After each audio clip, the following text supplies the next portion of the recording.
5월 말쯤 되면 시험을 준비하시는 분들의 연락이 많이 있었어요. 매번 이맘때가 되면 그 생각을 했었는데 이 정도 시기에 내가 원했던 것만큼 올라가지가 않는다. 이럴 때 마음이 좀 답답해지죠. 그래서 수험생이면서 저의 채널을 처음 보신 분들을 위해서 이야기를 드리려고 합니다. 법학적성 시험이 나의 능력에 비해서 어렵다면 이 부분을 신경을 써야 된다. 이런 이야기를 하고 싶어요.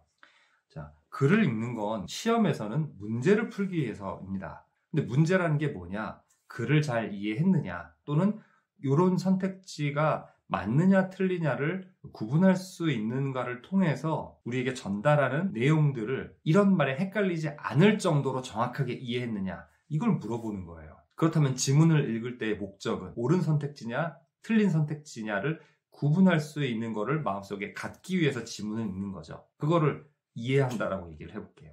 자, 근데 그럼 이해가 무엇이냐? 제가 이해가 뭔지를 알아야 된다고 얘기를 많이 하잖아요. 이해라는 것은 이제 좀 심리학적으로 얘기를 할게요. 글을 통해서 우리 마음속에 응집성 있는 정신 표상을 구성하는 겁니다. 어렵죠? 처음 보시는 분들은 되게 이게 뭔 소리야? 이렇게 하실 수 있는데 이건 학자들의 말이기 때문입니다. 자, 표상이란 건 뭡니까? 우리 마음속에 무언가가 들어오거나 또는 우리 마음속에 기존에 우리가 원래 알던 것들을 떠올리는 거예요. 내가 여러분에게 지금 설명하고 있는 사이에 있으면서 한편으로 오늘 점심은 뭐 먹지? 이렇게 하면은 짜장면이 떠오를 수도 있지만 그런 생각 안 하고 있을 때는 짜장면을 생각할 이유가 없잖아요. 그럼 그때는 짜장면에 관한 표상을 만들지 않았을 때죠. 이것처럼 글을 읽으면 글을 통해서 글에서 무슨 단어가 나오고 또 문장에서 뭐라 말하면 아, 그런 거구나 하고 마음속에 표상이 생깁니다. 그래서 정신표상, 정신모형, 심성모형, 번역은 좀 다양한데 멘탈 리프레젠테이션이라고 하는 정신표상이 생기는데 이 사람이 이 얘기도 있고 이 얘기도 있고 이런 게 있었네? 이게 아니라 얘네들이 서로 뭔가 조합이 이루어지고 질서가 있어요. 왜냐하면 글이라고 하는 건 각 문장을 보더라도 이런 얘기, 이런 얘기, 이런 얘기. 근데 그런 얘기를 하는 이유가 있죠. 빌드업, 어떤 얘기로 가기 위해서, 뭐를 잘 설명하기 위해서, 설득하기 위해서 이렇게 밟아나가는 게 있잖아요. 이래야 돼. 이렇게 하는 게 좋아. 왜냐하면 이거기 때문에. 이런 문제가 있거나 이런 어려움이 있는데 그 어려움이 어디서 비롯됐느냐? 그것의 원인. 그 원인을 제거하기 위해서 이것을 해야 돼. 그럼 어때요? 각각의 내용들은 이런 어려움이 있어. 하지만 이 어려움의 그 원인은 하고 이런 일이 있다. 이런 어떤 사항이 있다는 것이 이것의 원인 된다는 관계도 있잖아요.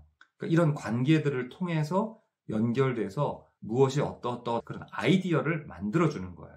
그렇게 해서 마음속에 응집한 표상을 언어로 바꾼 걸 이제 중심생각이라고 합니다. 글 전체의 중심생각이 있지만 글은 처음에 첫 문장에서부터 이렇게 쭉 순차적으로 읽어가잖아요. 읽어가면서 지금 이런 얘기를 하고 있어. 이런 얘기를 하는 것 같은데 이게 지금 이런 말인가? 계속 이걸 이렇게 어떤 식으로 응집시키려고 해요. 그래서 이렇게 중간중간에 계속 글을 차곡차곡 이해해가야 된다. 바꿔 말하면 글을 읽어가면서 지문을 읽어가면서 대목마다 그 정신표상을 제대로 구성해야 된다라는 얘기예요. 자, 이런 말이 있어요. Deep Comprehension. Comprehension, 우리가 Understanding도 이해지만 Comprehension은 조금 의미가 달라요. 자, 근데 여기서 이제 제목은 Deep Comprehension인데 그러니까 깊은 이해와 얕은 이해가 있습니다. 얕은 이해는 그냥 단순히 그 단어가 글에 나와 있는 단어들의 의미를 생각하면서 이거 이런 말이네, 이렇게 써있네, 한 요 정도인 거예요. 그러니까 얕은 이해를 해도 무방한 글들이 있죠. 근데 언어 이해 과목은 정말 이 깊은 이해를 요구합니다. 깊은 이해를 못하면 이게 무슨 소리야 하게 됩니다. ят은 이해를 하면 아까 이런 말 있었던 것 같아 해가지고 이제 선택지를 선택하다가 잘못된 선택을 하게 되거든요. 자, 이제 깊은 이해라는 거는 내용들이 서로 무언가를 전달하기 위해서 이렇게 뭉쳤다. 그러니까 문장 하나의 의미가 아니라 여러 다른 문장 그리고 우리가 알고 있는 배경 지식과 연합해서 전달하는 의미까지 도달을 했느냐 이 얘기예요. 실제로 이제 들어가서 말씀을 드려볼게요. 시험지가 보이시죠? 정신표상이 만들어지고 계속 업데이트가 되는 거예요. 그런 것들을 머릿속에 만들려고 하는 목표를 가지고 있는 거예요. 처음에는 의도적으로 그렇게 하지만 그게 좀 괜찮게 된다면 내가 신경을 쓰지 않아도 내 마음이 그걸 만들어내려고 세팅을 하는 거죠. 즉 깊이 이해하려고 하는 습관이 있고 그 습관에 따라서 실제로 깊게 이해할 수 있게 해주는 능력들이 만들어주게 하는 연습. 이게 필요하다는 이야기입니다. 자, 첫 번째 보면은 이제 규범교의적 학문을 자처하는 법학은, 자, 법학이 규범교의적 학문을 자처한대요. 일단 여기까지 왔을 때 이 부분을 멈춰서서 끝까지 생각할 수는 없죠. 왜냐하면 문장이 아직 안 끝났으니까요. 그래서 보통은 쭉 더 읽습니다. 그렇지만 살짝 멈칫할 수는 있고, 그 뒤의 내용이 그렇게 난해한 내용이 아니잖아요. 학문성에 관한 논쟁이 시달려왔다. 뭐 난해할 수도 있죠. 학문성이라는 게 뭐지? 학문으로서의 성질이니까 학문이냐 아니냐라는 거죠. 요거는 이제 얕은 이해예요. 근데 학문성에 관한 논쟁에 시달려왔는데 그게 규범교의적을 자처하는 법학이라고 했으니까 그 원인이 규범교의적이라는 게 학문성에 위협받는 원인이 되느냐 안 되느냐, 이런 생각을 할 수가 있어요. 많은 글들은 뭐를 자처하는 법학은인데 그 뒤에 나오는 내용들, 뭐 친구들 얘기할 때 아니 쟤는 자기가 뭐라고 하는데 이렇게 하면 그 뒤에 사실은 안 그래 하고 앞에 나온 얘기와 뒤에 얘기가 연결될 가능성이 크죠. 이게 응집성이에요. 이것도 이 문장 안에서 나온. 근데 그걸 못 알아차릴 수도 있죠. 그러니까 알아차리면 도움이 됩니다. 왜냐? 그 뒤에 계속해서 규범교의적이라는 게 문제가 된다는 걸 알 수가 있으니까요. 근데 문제는 규범교의적이라는 게 무슨 말인지를 모르는 거예요. 자, 그러면 이제 제가 응집성과 정신표상 쪽으로 얘기하니까 규범교의가 뭔지 어떻게 파악하는지에 대해서는 지금 얘기를 안 하겠습니다. 자, 그래서 규범교의적 법학이라는 게 어떤 거겠구나라고 마음속에 이렇게 좀 생각을 하는 거죠. 그리고 이제 여기서 끝나는 게 아니라 학문성에 관한 논쟁이 규범교의적이라서 학문인지 아닌지에 대해서 좀 논쟁이 있구나, 이렇게 생각할 수가 있어요. 자, 그러니까 법학은 규범교의적이라고 보기 때문에, 또는 규범교의적인 성질 때문에 학문으로서 인정받기가 좀 인정을 하냐 마느냐, 이런 얘기가 있어 왔다. 자, 그런데 이제 습관적인 참 그 불친절함이 있는 게 뭐냐면 왜냐하면이 없어요. 그럼 뒤에 나와 있는 문장은 어떻게 서로 해야 되지? 따로 봐야 되나? 같이 해야 되나? 응집하는 걸로 봐야 되나? 아니면은 이렇게 응집하지 않는 거. 이것도 하나의 이제 글을 어떤 식으로 내가 이 구성을 할까? 그러니까 얘를 따로 놓는 쪽으로 갈 거냐, 모을 거냐. 그러니까 무조건 모으기만 하는 게 응집성이 아니고요. 이게 따로 있네라고 인식하는 것도 그 응집성을 파악하는, 먼 응집성, 그거를 파악하는 방식이에요. 그러니까 그게 중요한데, 다음 문장을 왜냐하면이라고 해주면 이거 인과관계로 이렇게 서로 관계를 두는구나, 이렇게 세팅을 할 텐데 그걸 안 말해주니까 주춤합니다. 근데 읽어보고 나서 이제 하게 되는 거죠. 입법자의 권력 행사로 법전의 한마디가 바뀌면 오랫동안 가꾼 해석의 축적이 순식간에 무용지물이 되기 때문이다. 자, 이 문장이 앞의 문장의 내용과 어떻게 연관이 됩니까? 자, 법전의 한마디. 법학은 법을 연구하는 학문이죠. 그러니까 법전이 바뀐다는 건 연구해야 될 대상이 바뀌는 거죠.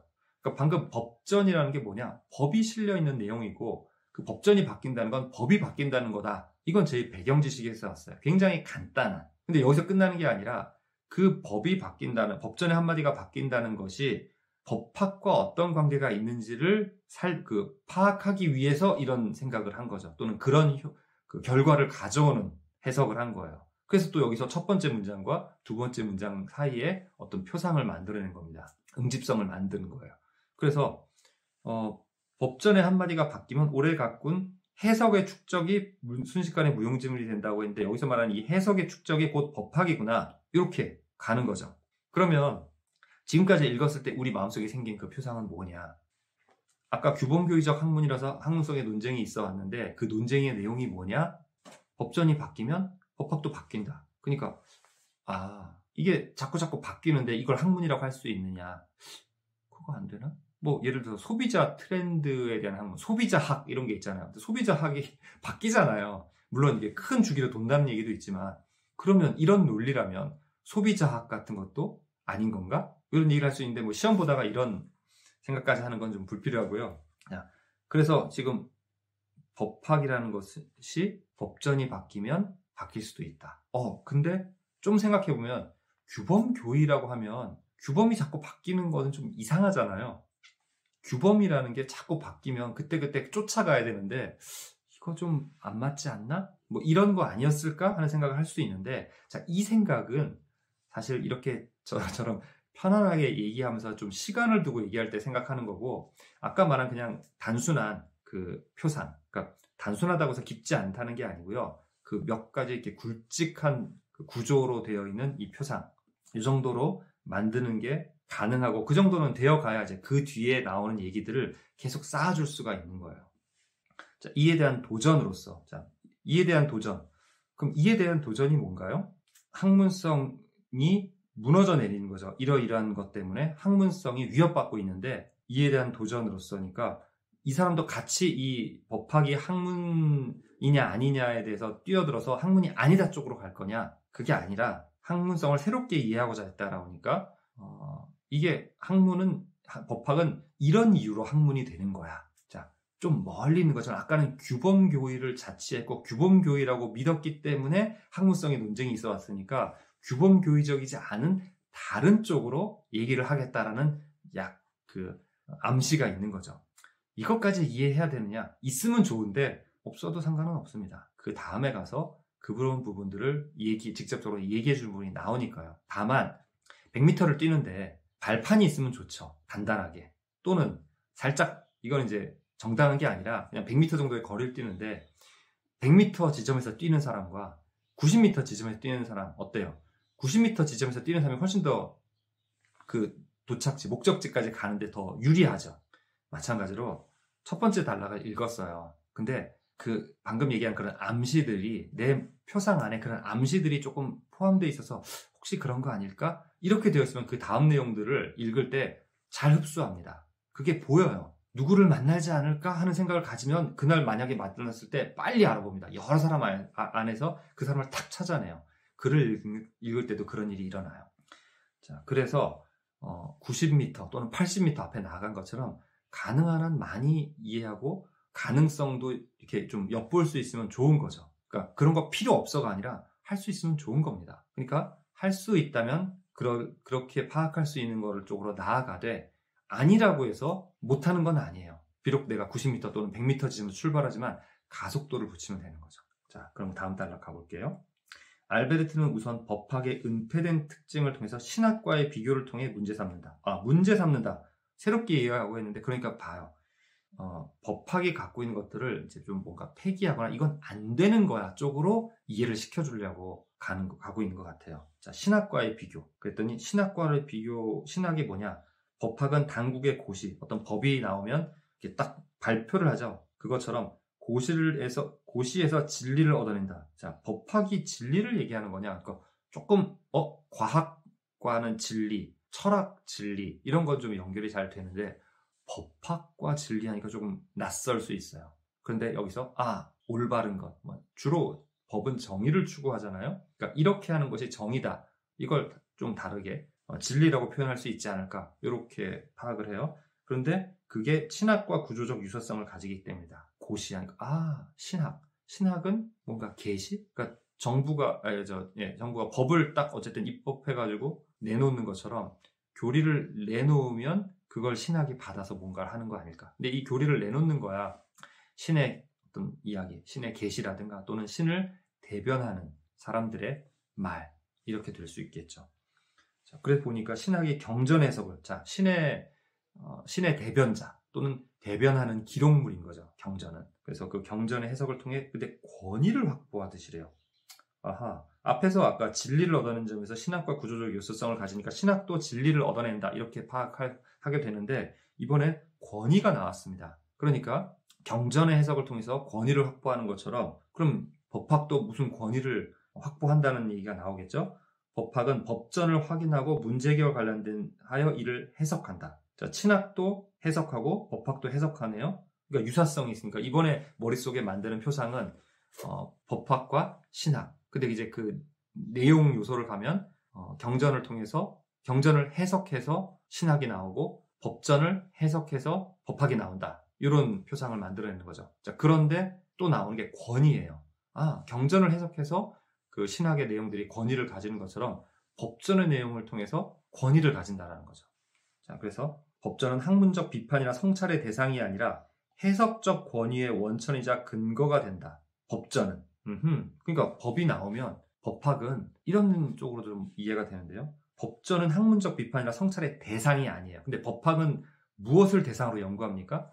법을 대상으로 하죠. 그러니까 만들어진 법에 대해서는 이의를 제기하거나 성찰하지 않는다. 다만 근거가 될 뿐이다. 그러니까 법전은 그냥 딱 근거, 뭔가 여기에 대해서 이건 완벽한 거야, 완전한 거야로 생각을 하고 해석을 하는 게 법학의 임무다. 이렇게 봐왔다라는 거죠. 그러니까 사실 신학과의 구조적 유사성 얘기했을 때 마음속에 먼저 이런 쪽이겠지 하고 생각되는 게, 신학은 어쨌든 절대적인, 주로 기독교 쪽인 신학을 얘기한단 말이에요.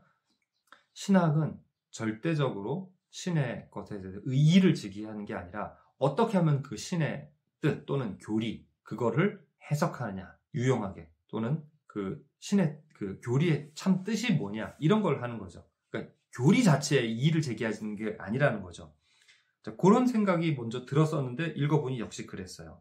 그래서 이 사람은 이런 유사성을 탈피하려면 해석에서 자연법이냐 사회학이냐의 양자택일을 감수해야 한다. 자, 그러니까 신학은 약간 옆에 두고 법학이 법전의 해석을 통해서 진리를 얻어내고 권위도 획득한다라고 했는데, 이 해석을 할 때 자연법이냐 사회학이냐의 양자택일을 감수해야 된다고 얘기를 했어요. 근데 그 다음에 그럼 감수해야 한다. 그럼 감수는 하는데 그럼 어느 쪽으로 가느냐? 선택의 결과는 자명하다. 그럼 자명하다라고 보통 기대할 때는 그 뒤에 이거야. 근데 뭐가 자명하다는 거지? 하는 생각이 들 수 있게끔, 들만하게 그 뒤에는 절대성을 가진 규범적 현실에 의해 실정법이 구성되고, 뭐지? 어떻다는 거야? 그리고 이게 자연법이냐, 자연법 또는 사회학하고 무슨 관계지? 끝까지 읽어봐야 돼요. 이 문장 자체도 끝까지 읽어봐야 돼요. 그럼 끝까지 읽고 나서 이 문장을 통해서 아까 자명한 그 선택의 결과가 뭐냐는 거를 또 파악해야 되고, 그리고 이때 아주 기본적으로, 정말 이거는 없으면 안 되는데, 이 시험을 준비한 사람이라면 법에 대해서 얘기할 때 자연법과 사회학 얘기 나온다면 이게 무슨 말이지? 이 의미는 알아야 돼요. 자, 이건 제가 패스하겠습니다.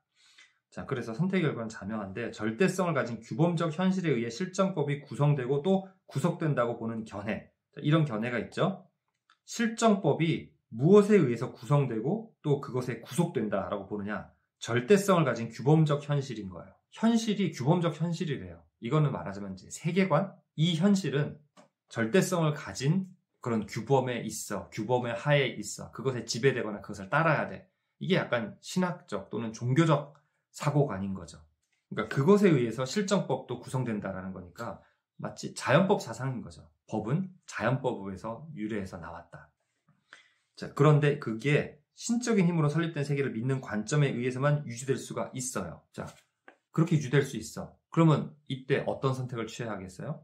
알베르트는 신학과의 구조적 유사성을 벗어나자 했죠. 신학과 벗어나려면 이런 신학이 가정하고 있는 그런 규범적 현실 또는 신적인 힘으로 설립된 세계를 믿는 관점, 이걸 벗어나야 되는 거죠. 그러니까 자명한 그 해석의 결과는 사회학인 거예요.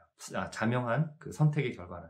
그러니까 지금 이 자명하다 이후에 나온 문장까지 파악을 했을 때 앞에 나온 그 자연법이냐 사회학이냐에서 사회학이다, 이렇게 결론을 내리잖아요. 이 결론으로 가게끔 할 때 이 사람의 말이 어느 쪽으로 가고 있느냐, 이걸 또 이 부분에서 파악을 해야 되는 거죠. 자, 그 다음에 알베르트는 법을 인간의 문화적 성취로 간주한다. 문화적 성취. 문화하니까 갑자기 K컬처? 그게 아니죠. 문화적 성취라는 게 뭐냐? 그러니까 문화냐 아니면 뭐냐? 이게 문화가 대립되는 개념들이 있어요. 여기서는 아닌데, 인간이 갖고 있는 학습의 결과, 학습은 사회 안에서 문화가 이제 학습되죠. 그러니까 학습의 결과로 어떤 성품이나 윤리, 사고방식 이런 게 생겼다라고 믿는 쪽이 있지만, 인간이 DNA 안에 그런 것이 있다, 이러면 생물학적인 거죠. 유전적으로 보는 거죠. 그러니까 교육 또는 그 사람의 능력도 교육에 의해서, 그러니까 그 사람의 능력을 갖는 게 학습에 의해서, 후천적인 학습이 중요하냐 아니면 유전적인 것이 중요하냐, 이게 서로 이제 대립되는 거거든요. 그러니까 그때는 이제 문화냐 유전이냐, 또는 문화와 같은 이제 인간이 사회 안에서 인간끼리의 상호작용에서 벌어지는 거냐 아니면 환경이 중요한 거냐, 이것도 이렇게 대립될 수가 있어요. 그러니까 문화가 무엇과 대립을 탈 수 있냐, 지금 다양하게 돼 있단 말이에요. 근데 그 맥락을 봤을 때 어떤 쪽에 문화가 어떤 개념이냐를 파악을 해야 되는 거죠. 제가 지금 이런 가능성 있는 것들도 알고는 있대 여기서 선택하는 거예요. 자, 문화적 성취로 간주하고 사회적 삶의 사실 중 사회 구성원의 상호 행위 조종의 영역에 속하는 것으로 본다. 자, 문화적 성취, 법은 문화적 성취야. 문화적 성취야 하고 그 다음에 속한다라고 했으니까 사회적 삶의 사실 중 사회 구성원의 상호 행위 조정, 서로를 행위를 조정한대요. 법이 그렇대요. 그러니까 아까 규범교의적이다라는 말과 법학을 들었을 때 법학이 어떻게 해서 규범교의적이라고 말할 수 있지? 했던 것처럼 법이 어떻게 상호 행위 조종의 영역이냐라고 하는 생각이 좀 들어야 되죠. 그래서 이 짧은 표현에 대해서 이런 거구나라는 게 파악이 될 필요가 있습니다. 법은 사람들의 행위를 조종하죠. 조종 또는 조정하죠. 조종이니까 좀 더 이렇게 해라라고 이게 좀 강력한 뜻을 썼는데 법이 이렇게 되어 있으면 사람들이 그 법을 지키죠. 다른 그 법을 벗어나려는 걸 일탈하기도 하고 수용해서 일탈할 만한 행위들을 안 하게 억제하기도 하고 그게 올바른 거라고 해서 그냥 착하게 쭉 올바른 법이 허용하는 내에서만 이제 가려고 한다든지 이게 다 조종인 거죠. 그러니까 문화적 성취라고 하는 것과 상호 조종의 영역이라는 게 내용은 좀 다른데 또 한편으로는 좀 굉장히 비슷한 면도 있어요. 상호 조종을 하기 위해서 사회 안에서 문화가 생겨난 거죠. 그 문화라는 건 사람들이 그 공동체 안에서 서로 잘 살아가기 위한 하나의 관습이잖아요. 그런 잘 살아가기 위한 게 뭐냐? 서로 상호 조종을 하다 보니 생긴 거죠. 그게 제도적으로, 그러니까 문화와 또 제도도 대립이 되네요. 그러니까 제도적으로 만들어낸 것이 문화에서 일어난 일이고요. 그리고 그게 서로의 어떤 행동을 조종하기 위한 거죠. 자, 그럼 이제 근데 그 다음에 또 나옵니다. 이 경우에도 법을 현실주의적으로 보느냐, 규범주의적으로 보느냐의 문제는 남는다. 자, 여기서 이제 갑자기 아까도 이제 자연법 사회학이냐 해서 이 자연법 사회학 이랬는데 이번엔 또 두 가지가 나왔습니다. 현실주의적으로. 그러면 이제 단순하게 생각을 하면 잠깐만, 아까 자연법 사회학을 선택했는데 사회학은 현실주의야? 현실주의적인 게 사회학이고 규범주의적이 자연법이야? 근데 약간 여기서 주어를 까먹은 생각인 거예요. 그러니까 뭐가 어떠하다라고 이렇게 표상을 만들어야 되는데 그냥 어떠하다만 본 거죠. 아까는 해석에서 자연법이냐 사회학이냐 이거를 해야 되죠. 그럼 해석은 뭐야? 법학인 거죠. 근데 여기서 보면 지금 방금 본 단락의 첫 번째 주어가 뭐냐? 그러니까 법이 현실주의적이자 법이 규범주의적이냐 이걸 보는 거예요. 그러니까 법학은 이제 법학의 해석을 담당하는 법학은 사회학이다라고 봤는데 이번에는 법은 뭐냐는 거예요. 그래서 그 법은 현실주의적으로 보느냐 규범주의적으로 보느냐는 거죠. 근데 또 아까 앞에서 규범주의적이 아닌 걸로 법학이 나왔으니까 법도 규범주의적인 거 아닌 거 아니야? 이렇게 생각을 할 수 있어요. 자, 근데 알베르트는 법을 사회적 사실로 법학을 경험과학으로 볼 것을 주장했다. 그럼 또 이제 하죠. 아까 법학 사회학이라고 했어. 근데 이번엔 또 경험과학이라고 하네. 근데 법을 사회적 사실이라고 얘기하니까 아까 얘기한 법학은 사회학이다라고 한 거랑 별로 다르지 않은 거 아니야? 이렇게 생각할 수 있는데 똑같은 거면은 얘기를 안 해요. 그러니까 또 다른 설명이 나왔을 때 그냥 단순히 패러프레이징 됐다고 생각하는 게 아니라 왜 달라지느냐?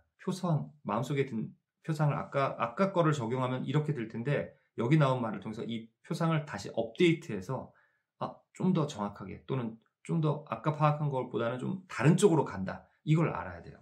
자, 그에 따르면 규범에 관한 법학적 언명은 규범 자체와 다르게 규범성이 없으며 자, 법학적 언명, 이게 법학이죠. 규범 자체와 다르게 규범성이 없으며 자, 이 말 가지고 두 가지를 얘기했습니다. 규범 자체와 달리 규범성이 없다. 그럼 규범 자체는 규범성이 있다라는 거죠. 규범이니까 규범성이 있겠죠. 그럼 규범이 뭡니까? 법이죠. 법정. 그럼 법 자체는 규범성이 있고 법학은 규범성이 없다. 이렇게 지금 얘기가 되는 겁니다. 그럼 마음속에 이걸 이해를 해야 돼요.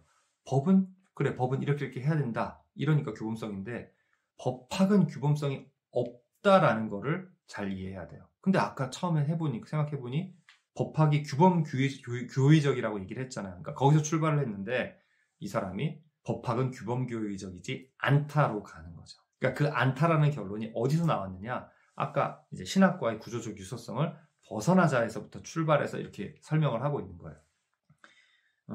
이 구별을 무시한다면 규범의 인식적 파악이라는 이념은 사라지게 된다. 규범의 인식적 파악. 인식을 통해서 파악하고자 하는 게 불가능해진다는 거죠. 그러면 그게 불가능해지면다는 건 뭐죠? 그걸 추구하는 것. 그러니까 그걸 추구하는 게 이제 이게 좀 응집성 있게 잘 질서 있게 정리가 되려면 규범의 인식적 파악이라는 이념은 사라지게 된다는데 알베르트는 뭐를 계속 얘기해요? 학문성을 세우려고 하면서 규범교의적 법학에서 벗어나려고 하죠. 그러면 규범의 인식적 파악이라는 이념은 이게 성공하면은 알베르트가 생각한 쪽으로 가는 거고 그러지 못하면 규범교의적 학문에서 그대로 남아있는 거예요. 그러니까 규범의 인식적 파악을 한다는 것은 규범이 인식되는 것. 그렇다면 자연법 또는 규범교의적 법학에서는 규범은 그냥 인식이 아닌 다른 경로로 우리한테 온다는 거죠. 아마 우리 마음속에 원래 선천적으로 내재되어 있거나 신이 우리에게 심어줬다라든지 아니면 인식 필요 없어 그냥 하도록 명령이 주어져 뭐 이런 식이겠죠. 자, 방금 이런 식이겠죠라고 얘기한 것들이 앞에서 읽어오면서 형성된 이 글의 내용에 대한 이해인데 그것과도 또 이렇게 잘 조화롭게 연결이 되는 거죠. 자, 글은 법률 문헌의 규범성은 인정하지만 그 문헌에 관하여 의미를 밝히는 법학은 다르다. 의미를 밝히지만 규범성은 없다는 거예요. 법학 그럼 약간 권위? 그러니까 법학이 이렇게 어떤 걸 얘기하니까 법학적 해석이 되어 있는데 그 해석을 무조건적으로 받아들여야 되는 그런 권위는 인정할 필요가 없다. 이런 쪽으로 해석할 수 있지 않을까요? 자, 법학에 관한 알베르트의 현실주의적 파악에는 곤란해 보이는 점도 있다. 그런데 법률 문헌에 흠결이 존재하여 적극적으로 법을 형성하는 것이 불가피할 때가 그렇다. 법형성. 자, 법형성도 하나의 용어겠죠? 근데 여기서는 뭐 본의 아니게 친절해져서 적극적으로 법을 형성한다. 그러니까 좀 구체화시켜서 뭐는 이렇고 뭐 있고 뭐 이런 거 아닐까 싶어요. 저는 뭐 이런 걸 전공하려고 준비하거나 또는 이쪽에 관심 있는 사람이 아니기 때문에. 근데 읽어보니 그래요. 앞에 두고 법형성의 실태에 주의를 기울인다. 법형성에서 규범주의자들이 해석을 따라야 할 목적을 가리키면서 가치적 관점을 내세울 때 이는 반대하지 않는다. 왜 반대하지 않죠? 반대하는 것 쪽으로 뭔가 거기서 이제 벗어나려고 계속 얘기를 해왔는데 갑자기 또 반대하지 않는다라고 하니까 머릿속에서 혼동이 일어날 수 있어요. 근데 또 마음을 붙잡고 이거를 뭐야 이거 아니라고 했는데 또 이 부분을 한다네? 그럼 얘를 어떻게 해야 되지? 이걸 또 정리를 하는 거예요. 그러니까 만약에 친구가 막 누구 욕을 해요. 너무 싫어 그래놓고 뭐 어제 고백했는데 내가 받아줬어. 뭐야? 마음속에서 이게 정리가 안 되죠. 그 싫다 하는 게 결국은 근데 딴 거는 너무 좋다거나 뭐 하여튼 전환으로 이렇게 다르게 생각을 해줘야 되는 거죠. 그래야 일관성, 통일성, 즉 응집성이 생기니까요. 자, 알베르트 얘기했고 목적이나 가치적 관점은 일반적인 평가가 가능하도록 명시되어야 한다. 반대하지 않는데 그게 평가가 가능하도록 명시되어야 한다. 그러니까 명시가 안 되면 법을 벗어나서 법 안으로 명시되지 않고 법 바깥에 존재하면서 이런 가치를 추구해야 돼. 그래서 이 법은 이렇게 가야 돼. 이렇게 되는 거죠. 근데 그게 법 안에 명시가 된다면 그 명시된 것도 법이잖아요. 법의 취지가 목적 이런 것들이 명시가 되는 거죠. 그러면 이제 그거 가지고 판단을 평가를 할 수 있다. 이런 얘기네요. 자, 적용될 규범이나 제한될 해석이 사회생활에 미칠 작용에 관한 고려에 대해서도 마찬가지다. 법률이나 그 해석은 규범 체계에 작동하기에 형성 과정에는 규범 체계의 논리적 지식도 동원해야 한다고 알베르트는 본다. 규범 체계의 논리적 지식. 그래서 이제 이걸 정리를 해줍니다. 결국 알베르트가 제안하는 법학은 일정한 가치적 관점. 아까 이제 규범주의자들이 얘기하는 거죠. 일정한 가치적 관점에 정향된 사회공학이다. 사회학이라는 거죠. 그러니까 자, 법학은 그렇다. 일정한 그러니까 그 법을 이러이러한 가치를 실현시키기 위해서 이렇게 해석한다. 이런 이야기입니다. 자, 이제 영상이 너무 길어질 것 같아서 이 정도 얘기를 할게요. 그러니까 제가 지금 설명할 때 정말 지문의 내용을 이해한 게 아니고요. 이런 표상이 구성되고 이렇게 응집성 있는 표상을 만들고 해야 된다는 거죠. 그러니까 그 단락의 최종적인 표상은 이렇다 하더라도 그 단락 안에서 표상이 다 읽고 나서 비로소 얘기하는 게 아니라 이렇게 만들어가고 이런 표상을 하고 그러니까 이게 좀 독립된 구분되는 표상들이라면 한 다음에 그걸 또 이렇게 엮어주고 이렇게 하는 거예요. 그러니까 글이 쭉 나오면서 결국은 그래서 이제 알베르트는 어떠해서 규범교의적 법학에서 벗어나서 이런 법학, 즉 법 자체는 규범성이 있지만 법학은 규범성이 없어서, 그래서 이 법학은 규범성이 없는데 일정한 가치적 관점에서 정향된 사회공학으로서 존재한다. 그럼 이제 결국 이게 그러면 학문일 수 있다, 이렇게 얘기하는 게 되겠죠.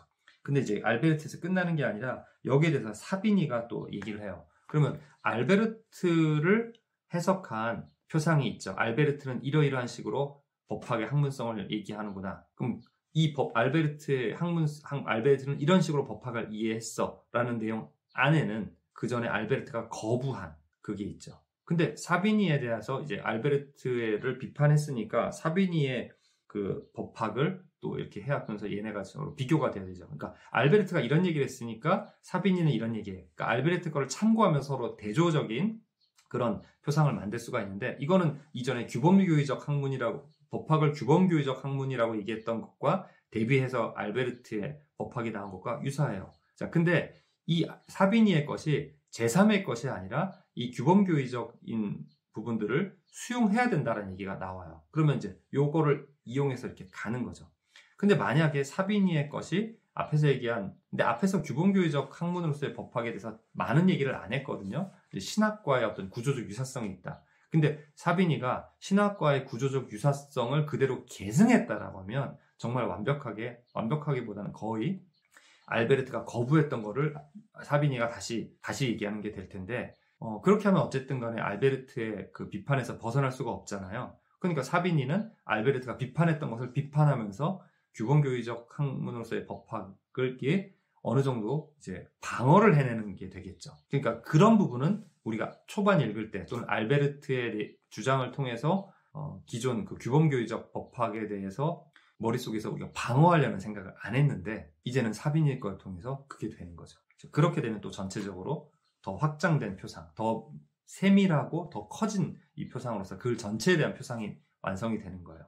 이러이러한 법학은 이러이러한 거지라고 알베르트가 얘기했는데 사비니는 이러이러한 거라고 얘기를 했다. 그러면서 얘네가 따로 있는 게 아니라 얘가 얘기한 것과 얘가 얘기한 것들이 또 관계가 이렇게 있죠. 이렇게 정신표상을 구성하면 선택지를 보니까 선택지에서 이러이러한 것들을 얘기했네. 그때 만들어진 이 표상을 들여다보면서 답이 맞냐 아니냐를 판단할 수가 있어요. 독해를 얘기하는 그런 관점에서, 리터러시 관점에서 법학 적성 시험을 한번 분석을 해봤습니다.